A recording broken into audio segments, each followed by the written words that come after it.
V računskem oddelku računamo strelne elemente, katere nam dajo izvidniki, se pravi podatke o cilju, katere dobimo iz izvidniškega oddelka.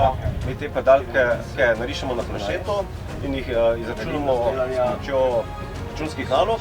Pri tem dobimo kvotomer daljinar, katerega pa damo na orožje. S temi strelnimi elementi pa oni zavzamejo te strelne elemente in z njimi streljajo na cilj. Za bet računca morate imeti srednješolsko izobrazbo, biti zdrav, zaključiti temeljno usposabljanje v Vipavi in potem se pridružite bateriji z ognjeno podporo, v kateri napravite dvomesečni vet za računca.